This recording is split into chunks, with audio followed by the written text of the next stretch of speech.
नमस्कार विद्यार्थ्यांना, आज आपण इयत्ता 6वी इतिहास पाठ क्रमांक 10 प्राचीन भारत सांस्कृतिक या पाठाचा स्वाध्याय बघणार आहोत. क्वेश्चन फर्स्ट, खालील प्रश्नांची प्रत्येकी एका वाक्यात उत्तरे लिहा. त्यामधील 1 नंबर, प्राचीन भारतातील विद्यापीठांची यादी करा. उत्तर, तक्षशिला, वाराणसी, वल्लभी, नालंदा, विक्रमशिला, कांची ही प्राचीन भारतातील विद्यापीठे आहेत. 2 नंबर, कोणकोणत्या प्राचीन भारतीय वस्तूंना परदेशात मागणी असे त्यांची यादी करा. तलम कापड, हस्तिदंत, मौल्यवान रत्ने, मसाल्याचे पदार्थ, उत्कृष्ट बनावटीची मातीची भांडी या प्राचीन भारतीय वस्तूंना परदेशात मागणी असे. 2 नंबर प्रश्न, नावे लिहा. प्राचीन भारतातील महाकाव्ये, रामायण व महाभारत. प्रश्न 3, रिकाम्या जागी योग्य शब्द लिहा. 1 नंबर प्रश्न, रामायण हे महाकाव्य टिंब ऋषींनी रचले. वाल्मिकी. 2 नंबर प्रश्न, भारतातील वैद्यकशास्त्राला टिंब असे म्हटले जाते. आयुर्वेद. 3 नंबर प्रश्न, हजारो विद्यार्थ्यांची राहण्याची सोय टिंब विद्यापीठात होती. उत्तर, नालंदा. प्रश्न 3, थोडक्यात उत्तरे लिहा. त्यामधील 1 नंबर प्रश्न, त्रिपिटक म्हणजे काय ते स्पष्ट करा. उत्तर, पिटक म्हणजे पेटी किंवा विभाग होय. बौद्ध धर्मग्रंथांपैकी पाली भाषेत असलेले 3 पेट्यांत किंवा विभागांत संग्रहित केलेले ग्रंथ म्हणून त्यांना त्रिपिटक किंवा त्रिपिटक असे म्हणतात. बुद्धांच्या उपदेशाची वचने सुत्त पिटकात सांगितली आहे. बौद्ध संघातील भिक्खू व भिक्खुनी यांनी कसे वागावे याचे नियम विनय पिटकात सांगितले आहेत. तर बौद्ध धर्माचे तत्वज्ञान अधिधम्म पिटकात सांगितले आहेत. 2 नंबर प्रश्न, भगवद्गीतेत कोणता संदेश दिला आहे. उत्तर, भगवद्गीता या हिंदूच्या पवित्र ग्रंथात पुढील संदेश दिला आहे. उत्तर, फळाची आशा न धरता प्रत्येकाने आपापले कर्तव्य नीटपणे करावे. ईश्वराची भक्ती करण्याचा मार्ग सर्वांसाठी खुला आहे. 3 नंबर प्रश्न, आयुर्वेदात कोणत्या गोष्टींचा विचार केला आहे. उत्तर, आयुर्वेदात पुढील गोष्टींचा विचार केला आहे. 1, रोगांची लक्षणे, रोगांचे निदान व रोगांवरील उपचार. रोग होऊ नयेत म्हणून कोणकोणती खबरदारी घेतली पाहिजे याचाही विचार केलेला आहे. 4 नंबर प्रश्न, संगम साहित्य म्हणजे काय.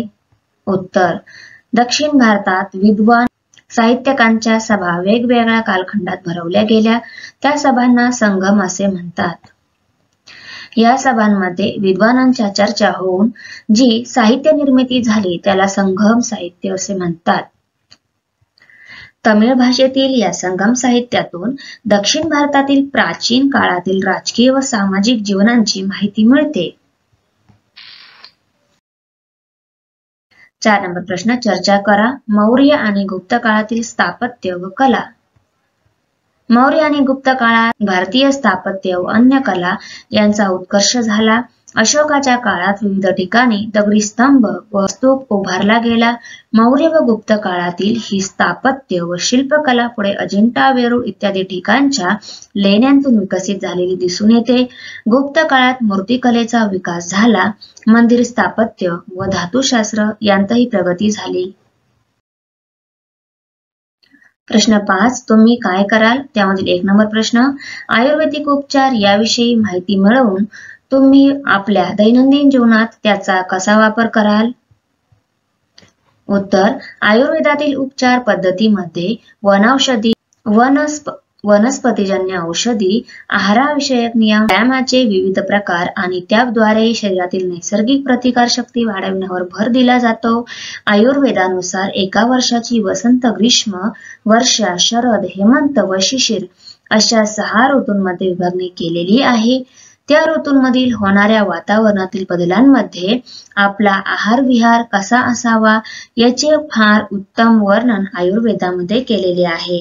त्यानुसार आपण आपला दैनंदिन आहार, विविध व्यायाम व औषधी वनस्पतींचा वापर करू शकतो. 2 नंबर प्रश्न, तुमच्या पाठ्यपुस्तकातील सांची स्तूपाचे निरीक्षण करा व त्यासंबंधी अधिक माहिती मिळवा. उत्तर, सांचीचा स्तूप हा भारताच्या मध्य प्रदेश राज्यातील रायसेन जिल्ह्यातील सांची गावातील एक बौद्ध स्तूप आहे. सांची हे भोपाळ पासून 45 किलोमीटर तर विदिशापासून 9 किलोमीटर अंतरावर आहे. सांचीचा स्तूप हा मौर्य सम्राट अशोकाने बांधलेला आहे.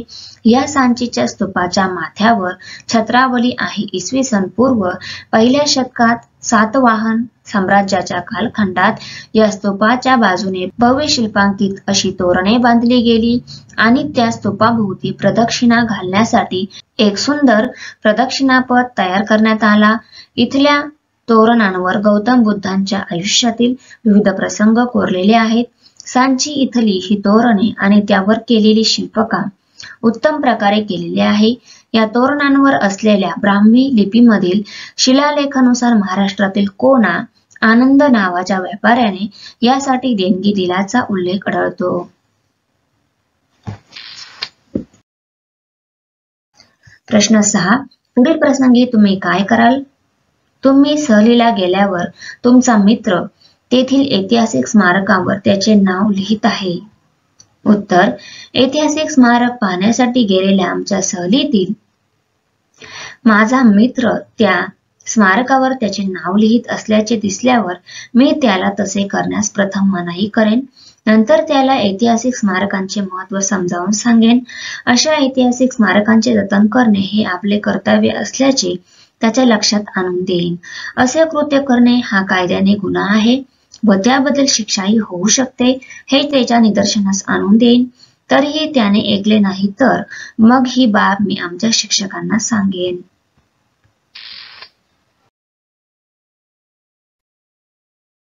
Thanks for watching video. इयत्ता 6वीच्या मराठी, सेमी आणि इंग्रजी या माध्यमांच्या सर्व विषयांच्या स्वाध्यायाच्या नवनवीन व्हिडिओसाठी चॅनलला सबस्क्राईब नक्की करा, लाईक करा, कमेंट करा आणि वर्गमित्रांना शेअर करा.